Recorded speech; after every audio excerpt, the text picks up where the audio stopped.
You're listening to the Master Wildlife Filmmaking Podcast, Episode 14.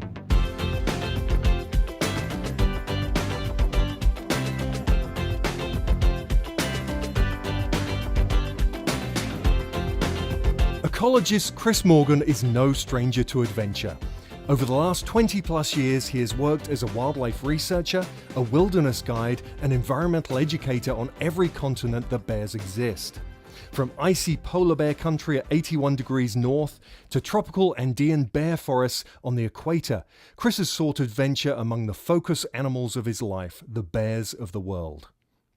Carnivore work has also taken him to the Canadian Rocky Mountains, Scotland, the Pakistani Himalayas, southern Spain, Turkey, Borneo, Siberia, and Alaska, destinations where his infectious enthusiasm for wild places and people has rubbed off on others. Chris has hosted TV productions for PBS, National Geographic Television, BBC, Discovery Channel, and has appeared on The Late Show with David Letterman. He is a familiar voice in the world-renowned television series PBS Nature, having narrated 15 films since 2011 on topics ranging from lions to pelicans, the Australian outback to the Arctic tundra.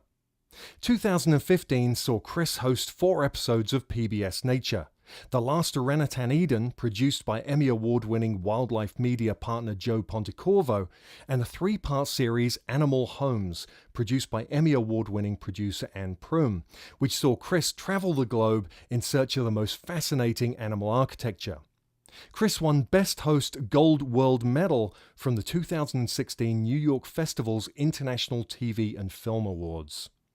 In 2013, Chris teamed up with the creators and cameraman of Frozen Planet and Planet Earth in The Great Bear Stakeout, a 2-hour special co-produced by BBC and Discovery. He is host, contributor, and bear guide in this unprecedented and visually stunning film about Alaskan grizzly bears. Chris hosts and narrates the Emmy-nominated film Siberian Tiger Quest, which premiered on PBS Nature. In this film, Chris embarks on a challenge to fulfill a lifelong dream, to find and film a Siberian tiger living wild and free in the forests of the far eastern Russian frontier. He was awarded Best Host by the International Wildlife Film Festival for his work. Chris received this same Best Host award a year earlier for his role in Bears of the Last Frontier, a PBS Nature special he helped create. Chris is the featured character, host and narrator in this major 3-hour miniseries that follows his 3,000-mile journey across Alaska by motorcycle in search of black, grizzly and polar bears. Chris authored an accompanying book of the same title, a large-format publication that showcases the experience, the bears, and the behind-the-scenes insight and stunning photos from the production of the film. Chris hosted Grizzlies of Alaska on BBC Two's flagship wildlife series, The Natural World, and considered it a huge honour as Chris's passion for wildlife was ignited when he was about 3 years old, in part by Sir David Attenborough, who was the host and narrator of countless episodes for The Natural World. Chris is executive director and co-founder of Wildlife Media, a non-profit conservation organisation that oversees Bear Trek, a global campaign and independent feature documentary for bear conservation. This epic big-screen film about a global natural history adventure brings untold stories of bears and colourful cultures in Borneo, Peru, Alaska and the Arctic. In addition to documenting Chris's motorcycle conservation quest across 3 continents, Bear Trek is a giant experiment that brings a new approach to raising awareness and funding for conservation through a high-end theatrical film, a campaign, and a social media movement, changing hearts and minds along the way. Chris owns an ecology and environmental education organization in Bellingham, Washington State, and is the co-founder of the acclaimed Grizzly Bear Outreach Project. The Grizzly Bear Outreach Project, now known as the Western Wildlife Outreach, has been praised as a model for effective education outreach in the Northern Cascades and Selkirk Mountains, and has taken great steps to engage rural communities in grizzly and black bear information dissemination since 2002. The approach has recently been expanded to include cougar and wolf education needs. Chris is an accomplished and engaging public speaker and presenter. He spent several years as a frequent lecturer at Western Washington University's Huckley College of Environmental Science in Bellingham. He has a higher national diploma in conservation management, a BS in applied ecology, and an MS in advanced ecology. In 2003, the Environmental Education Association of Washington honored Chris as Outstanding Environmental Educator of the Year. In 2008, his contributions to grizzly bear conservation in the USA were honored with an award from the Interagency Grizzly Bear Committee, a government panel responsible for the recovery of the great bear. Chris guides expeditions to many locations around the world to introduce people firsthand to the wonders of wild places, often among grizzly bears and polar bears. He knows that conservation depends on people, and if people don't see the connection between their own well-being and wildlife, there is nothing that can change. You'll often hear Chris say, "What's good for bears is good for people." Chris has an acute sense of the power of media to bring hearts, minds, and resources towards conservation. As one of the most gregarious, personable, and good-hearted larger-than-life scientists you'll ever meet, the response to his on-camera appearances has brought him incredible opportunities to promote the value of conservation for us all. Chris spends much of his work and playtime in the Northern Cascade Mountains, 1 hour from his home. Despite his varied activities within the realm of wildlife conservation, Chris says that he's never happier than when immersed in bear country, the real world, as he calls it. Chris, thank you so much for taking time out of your day to be on the Master Wildlife Filmmaking podcast. How's the festival been going for you so far?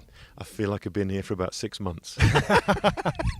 It's only been 4 days. It's always near the end of the festival how it kind of feels like that, doesn't it? People are starting to flag left, right and centre here. But for all the right reasons. You know, it's always an inspiring group of people here, and it's hard to keep up with the possibilities that emerge here, you know, and the new opportunities for partnerships and inspiration on not just stories and the kinds of stories, but the way to tell these stories these days. And I'm just getting involved in something new, and it's really relevant here, so that's been exciting as well. So yeah, it's tiring but really good all at the same time. Right, yeah. That's right. And it's always you meet so many great people, and then you're just seeing them all again throughout the day, and it's just like you meet more people at one of these, and you're doing like a year of normal life. Yeah, right? Yeah, exactly. And it's just trying to keep on top of all that. It can be tiring, but fantastic. Yeah.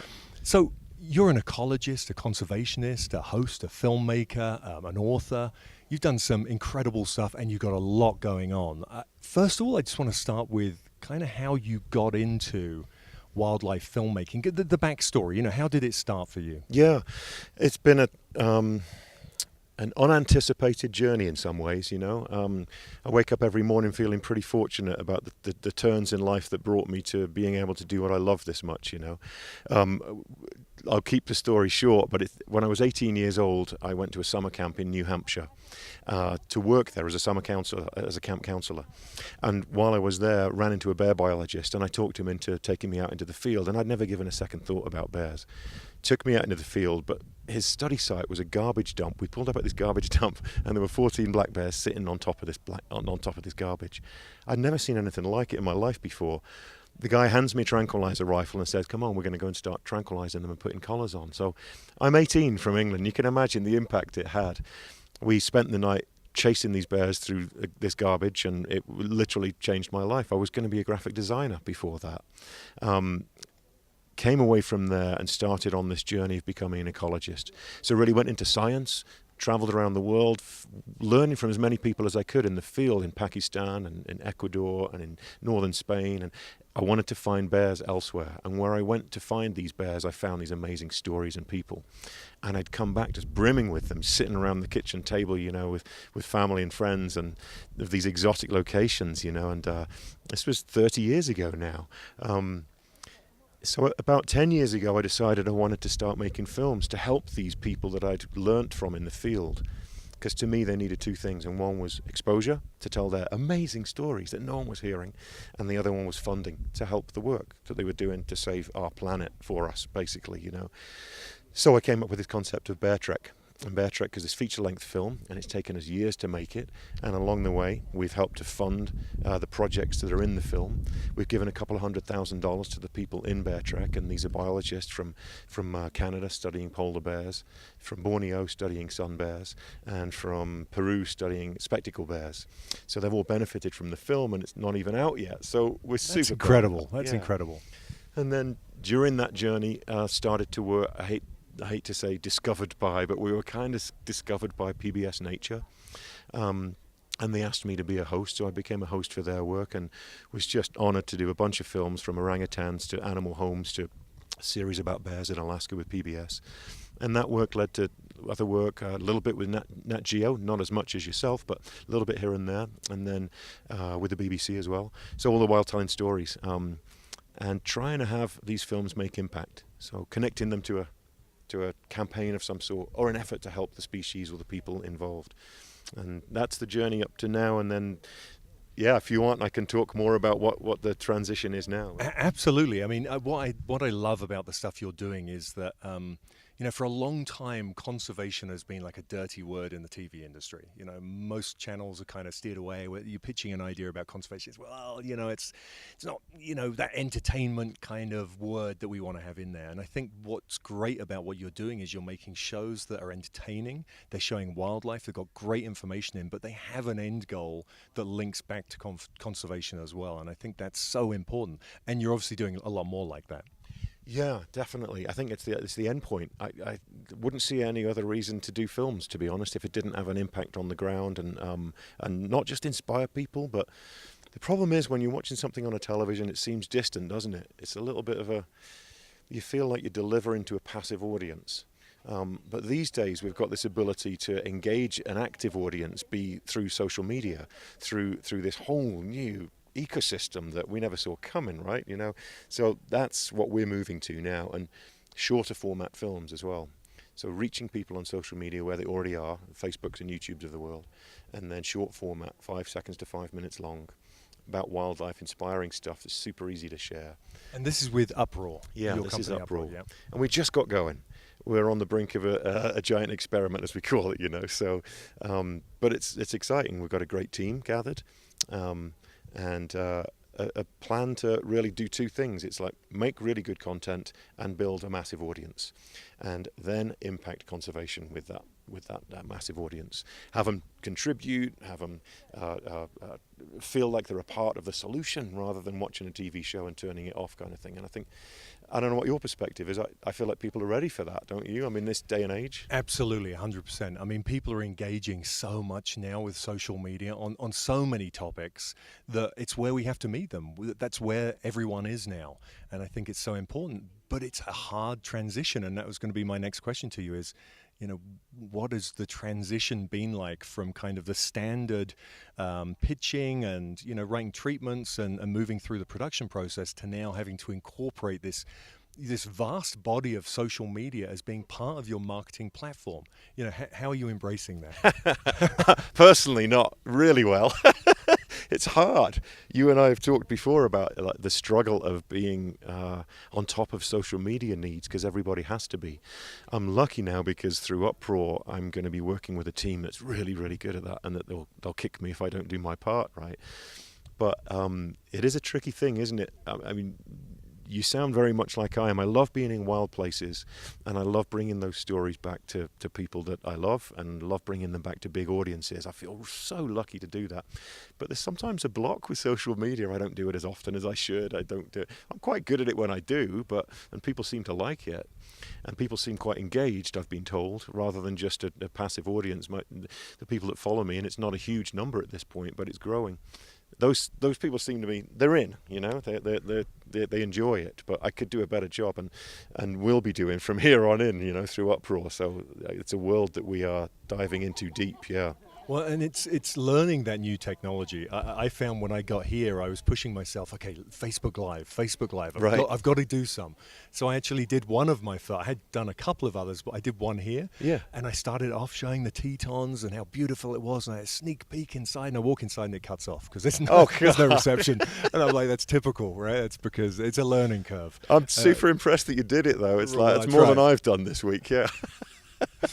Well, no, I mean, it's important. And on a panel you were on earlier in the week, you guys were talking, it was a kind of redefining the on-camera host.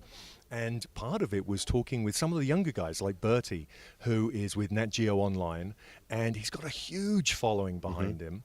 And he's of the generation where, of course, he's grown up with this technology, and it's just second nature for him. And he's out in the field with a camera and doing, social media. And I think it's the way we all obviously have to move.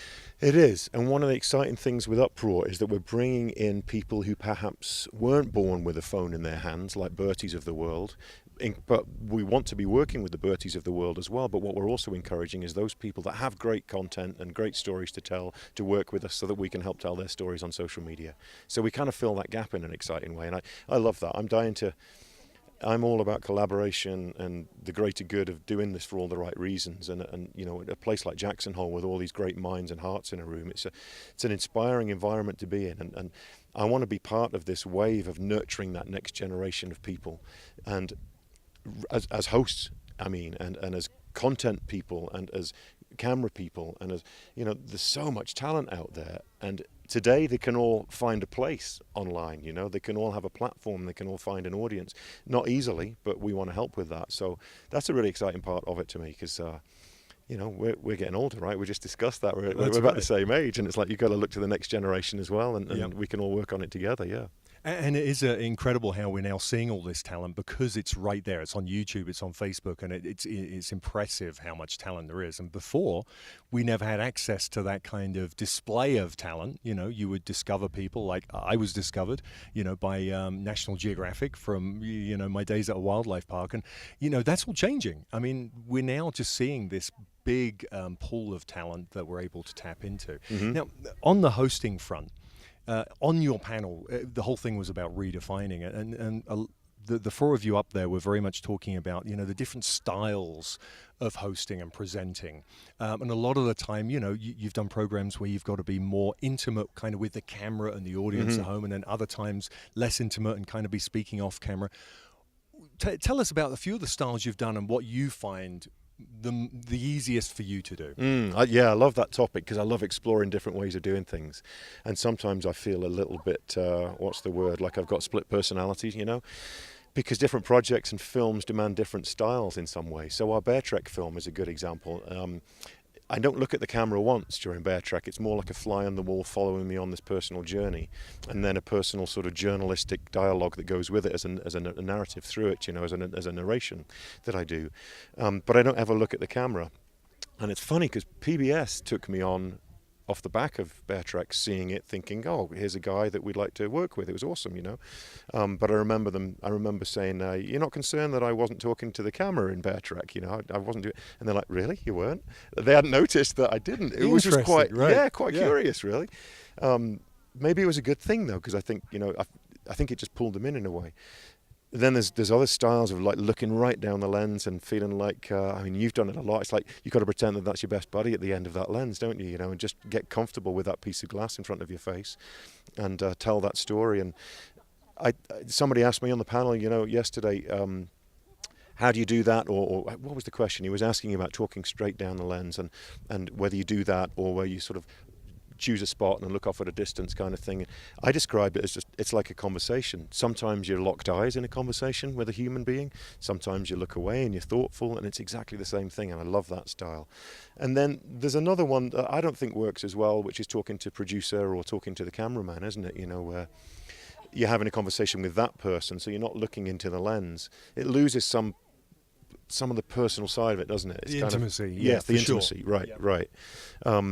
But works in some settings, especially like behind the scenes stuff and where you're engaging the film crew for real. We did that in Bears of the Last Frontier, where Joe Pontecorvo, the cameraman and producer, was part of the story. We weren't pretending he wasn't there, It's like, come on, Joe, we're off, let's go and find the bears kind of thing, And we did that with Great Bear Stakeout with the BBC as well. So, sometimes it's the format, it's predetermined, of course, and then sometimes it's personal preference. I love trying to master the styles that I've not tried yet. I love experimenting, but I like the looking down the lens one, trying to treat it like a friend. So how do you feel about it in terms of kind of branding yourself? You're a host. If we keep changing our styles, and I'm asking this kind of for inspiration to people, so we understand, what's the right way to do this if you're looking to become a host.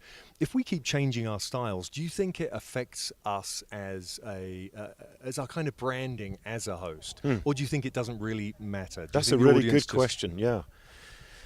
I don't think it matters. I think the most important thing is that there is a reason for you to be there. And increasingly, I think audiences want authenticity. They want the real deal. They don't want any BS from the person that they're learning from or taking a journey with. They want to feel like they're joining you and it's authentic. So I think the more pre-orchestrated and scripted pieces are, the less it works for some people. I think I'm best when I feel like I'm bringing the audience on a little adventure. Let's go and find this stuff together. And even if it's a topic like bears that I know intimately well, I've got one of those curious personalities. I want to know more, and I love the discovery, and I love people being brought along with that. So I think if there's a good reason for you to be there as a host, then the rest should just easily flow. If it's an authentic journey that you're on, that's the best place for anyone to be, I think. That's what I would encourage people to try.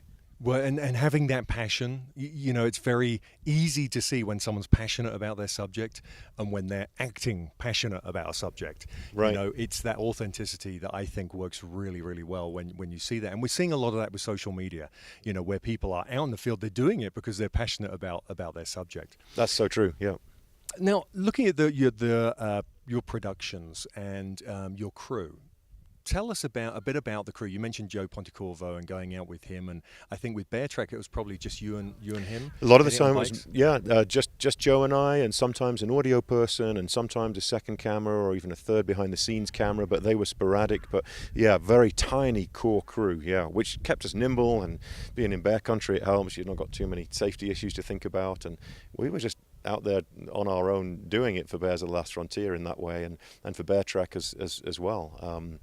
It was my introduction to it. That was the way it always was. And then starting to work on other bigger productions like Great Bear Stakeout was immense. It was such a big undertaking, and at any given time there were like 25 of us camped out in Katmai National Park where the bears were, and it was phenomenal to be a part of that, but much bigger machine than I was used to. Right, and I wonder how that affects hosts. I mean, I've had the experience of working one-on-one with a cameraman, and I've had an experience of going out and having experts with us, so we're factually, being correct with our statements, directors, producers, executive producers, like 13 people in a crew.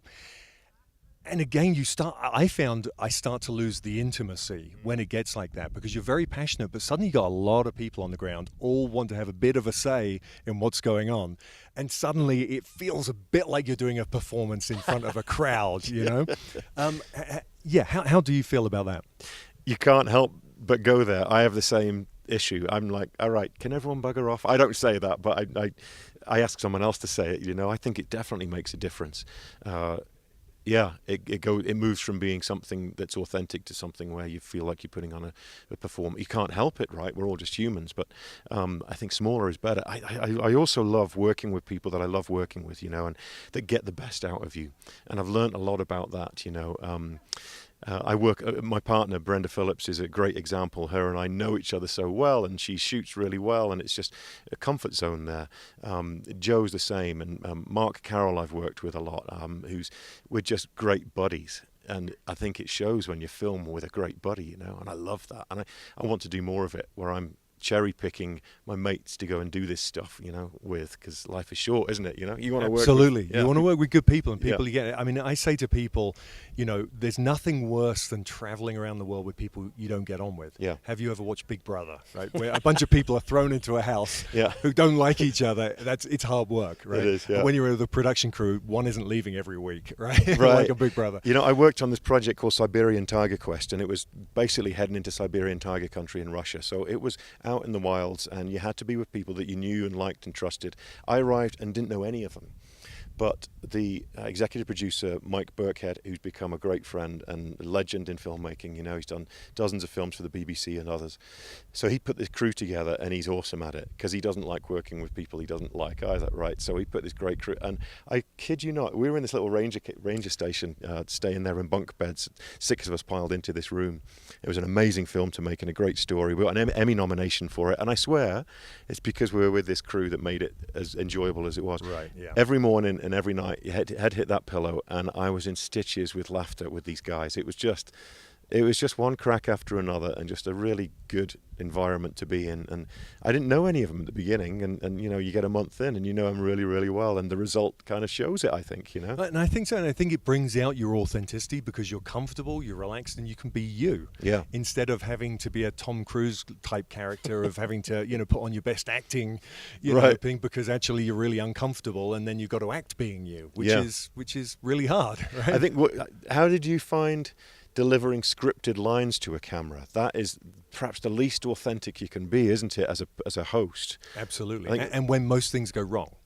Right. Right? Yes. I mean, you know, there's, and I don't want to bore the listeners because I think I've said this in another podcast, but I was in India doing a scientific paragraph that I had to learn while there was a water buffalo with 2 storks on its back in this rice paddy with a perfect sunset. Yeah. And the director's like, now, we've got to get it now. No pressure. No pressure. And then, of course, 19 takes, right? Because it was a scientific work, and it was terrible. And once the pressure built and once it started going wrong, it got worse and worse and worse and worse. Yeah. And then the authenticity in some ways is just gone. Yeah. Whereas you let me kind of say it in my words without trying to use a writer's words or a producer's words, and it's going to come off more authentic. And I think we're moving that way with a lot of TV, because I think the audiences are demanding authenticity, and I think a lot of that comes from social media.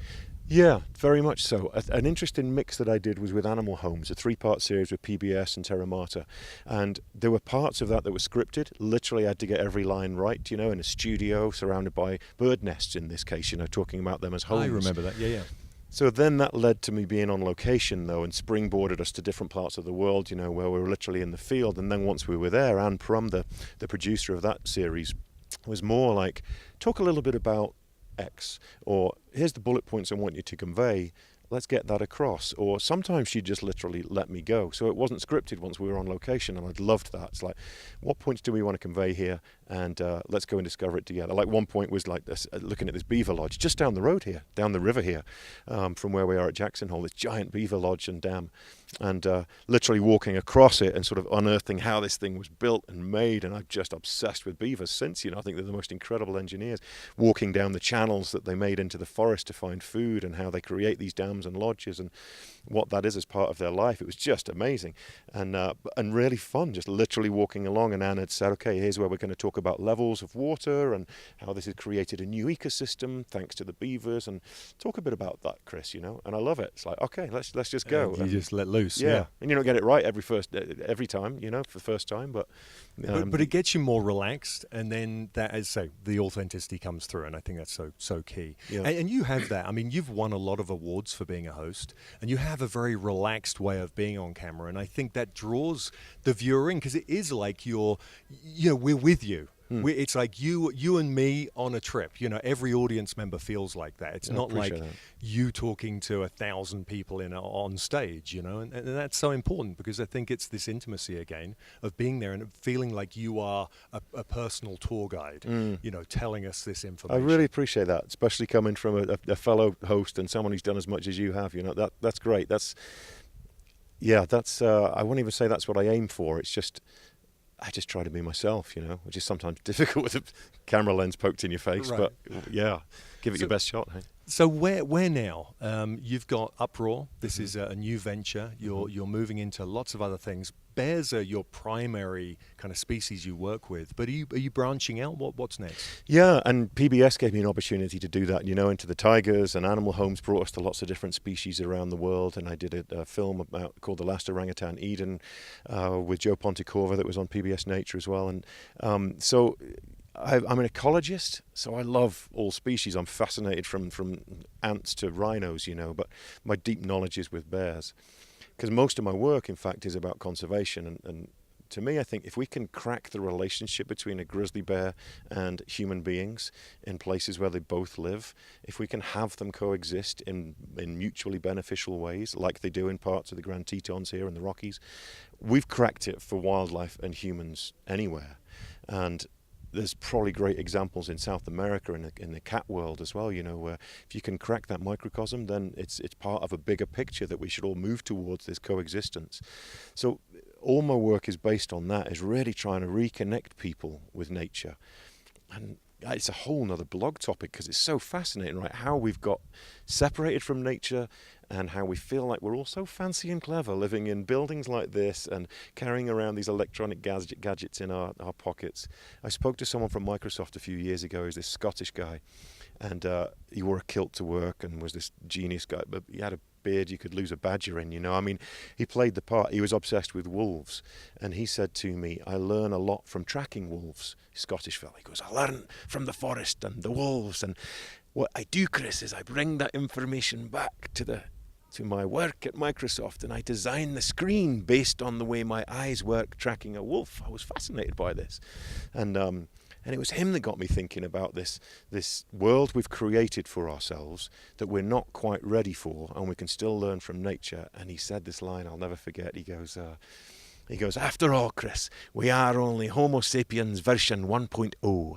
And it's so true, right? So we need version 1.0 to get back in the woods and to get back connected with nature. And that's what we're trying to do with Uproar on a bigger scale than we possibly ever could through television, and making it feel like a global community of people that can help this little piece of space dust that we're all floating around on at this infinitesimally small moment in time that we're all here, you know. It's like, if we can't band together to save this jewel, you know, what hope is there? So ironically, we've built this electronic gadget world that we all depend upon these days, but it might also be a way to save us in some ways. Well, I mean, that's fantastic, because I believe that, you know, we're in this social era where we have all these devices, like you were saying, and yet the idea is it's social, but it's actually pulling us more apart, because people are spending more times being social on their gadget than they are actually coming together as communities and being social. And I think by utilizing that to bring people back together and work towards issues that need to be worked towards is fantastic. And utilizing it in the right way. Very well said. If you can crack both, right? Make sure that human beings are still social creatures face to face. Right. Like we are right now, you Absolutely. know, like eyeball to eyeball, you know, but then use technology for good rather than just something to become addicted and separated from and by. Absolutely. You know? You know, I do a lot of these podcasts over Skype, and we don't use video because a lot of the time people are really remote and we can't afford the bandwidth. And it's so disconnected. And so, like, sitting here with you now, looking at you, we're having a conversation, and it's far more enjoyable, and you know, they get far more out of it than us, you know, just being on a telephone call. It's human nature, isn't it? That's right. We're just silly apes at the end of the day. Absolutely, you know? Absolutely. So as we both know, right, on productions, things go wrong all the time, right? More so than anyone would ever believe. Yeah. What are some of the kind of issues you've had during filmmaking? Is there any standout points of, I don't know, technology failing, you failing, dropping, 'cause you're too tired? God, at one point we dropped a whole camera in a river as we were trying to get across it, and it was one of only 2 cameras, and we're in the middle of nowhere in Alaska. The stuff like that doesn't happen too often, thankfully, but man, it's just catastrophic when it happens in a wilderness area like that. And working around big carnivores all the time is something that can be tricky from a safety perspective. And back to the small crew stuff, you know, like working with a small crew. At one point I'm there with Joe, and we have this grizzly bear that's following us, and it turns out it was a female grizzly bear on the coast of Alaska, brown bears they call them there, and we're like, okay, well, that's interesting. And what I've seen before is that females will sometimes use humans as shields against males. And sure enough, round the bend comes the big male. It's the courting season, right? So he's following his girlfriend, comes around this bend. She runs behind us. I was amazed at Joe at this, actually. She comes behind us. I'm like, okay, the female's coming around us here, Joe. And, here's the boyfriend. And he's looked at us, and before you know it, I'm like, I think he's going to charge, Joe. And suddenly this guy just, like a bullet out of a rifle, you know, just straight towards us. Joe didn't lift his eyeball from that lens for a single second. That's a good cameraman. Kept it in focus as this thing was charging towards us, and bluff charge, stopped a few feet in front of us. But now, stuff like that, it could be catastrophic, but if you capture it on film and it ends well, it's like, oh my God, it becomes a fantastic part of the film, you know. So sure enough, she was using us as a shield, a human shield against the advances of her new boyfriend. But it all ended well. But yeah, trying to think of other stories. Well, that's when knowing animal behavior and being an expert in your field comes in so handy, right? Because you know when to run and when not to run. Exactly. Right? Yeah. As well, on that kind of vein, what about most incredible experiences? You've traveled some amazing places, seen amazing things. Yeah. What's a highlight? A few of them. Being in orangutan country was pretty amazing, and being with the researchers out there that are trying to understand these massively intelligent primates that are looking down from these ancient trees, and in Sumatra where we were, that was something that will stick with me. And then walking along these muddy trails to find those orangutans and coming across a tiger track. I'm obsessed with wildlife tracking. I get more excited about a pile of bear scat or a bear track than I do seeing the bear itself. And so seeing that tiger track that was still filling with cloudy water as we stepped over it, and underneath the tree with an orangutan in it, that was amazing. And then the Siberian tiger stuff was incredible. It's a bit of a spoiler alert here, but on Siberian Tiger Quest, I go out and I put camera traps out to try and see if I can capture a camera in the way that Soo-Jung Park, the character in our film with me, did. And he spent years in a pit in the ground waiting for tigers to come along, wild tigers to come along, and he wanted to film them for the first time, and he did. Came away with about 1,000 hours of footage over 5 years, and he'd spent weeks in a pit in the ground. I've seen that. It's astonishing. The guy's amazing. So I tried to repeat it on a mini basis, put 10 camera traps out, put them out there for a couple of weeks, checked them all, and it was the last camera, it was the last SD card on our last day of the shoot, and I'm like, there's no way. We checked dozens and dozens of clips from all. So we had wind bushes moving, we had wild cats, which was awesome, we had sika deer walking by, we had all these different, no tigers on any of them. We got to this last one, and it's funny, right? The camera has got to be rolling the whole time because you want to capture the moment of discovery. So sat through an hour, the cameraman's rolling for an hour, got to the last clip on this thing, and oh my God, it was a tiger. And I just lost it, I just welled up with tears, and I couldn't believe it. It was the perfect ending to the story that we really weren't anticipating, So yeah, there's so many experiences in the wild. It's magic wherever you are. I love it. Very amazing how it can always be the last minute. I had a similar situation with the sardine run off the coast of Durban. Oh yeah. And we were out there 5 days, not a lot of time to be filming the sardine run, right? We were waiting for a bait ball, and 4 days went by, 4.5 days go by, nothing. And we're like, okay, this is a bust. Halfway through the last day, bait ball, bang, there it is. The majority of the show is that last half a day of filming, right? It's just incredible how these things happen. Now, Chris, I know you've got to shoot. You have a meeting. One last question for you. If you had one piece of advice, a nugget, to throw out there to people who are looking to be a host or even just get into the wildlife filmmaking industry, what would that be? It would be, don't wonder about it too much. Just get out and do it. If you've got a phone in your pocket, it's probably got a camera on it, and that's all you need these days.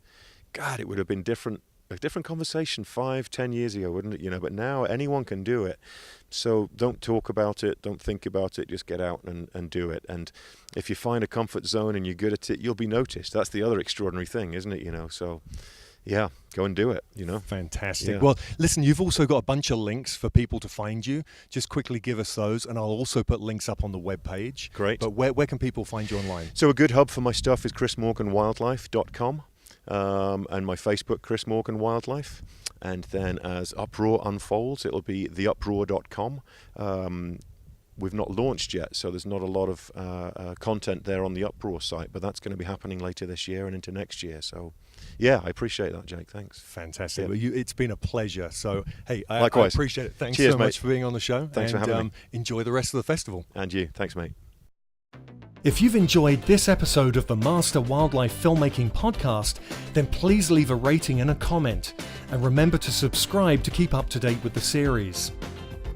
You can find out more information on wildlife filmmaking at masterwildlifefilmmaking.com, where you'll find valuable free resources like downloadable reports and video tutorials. Thanks for listening.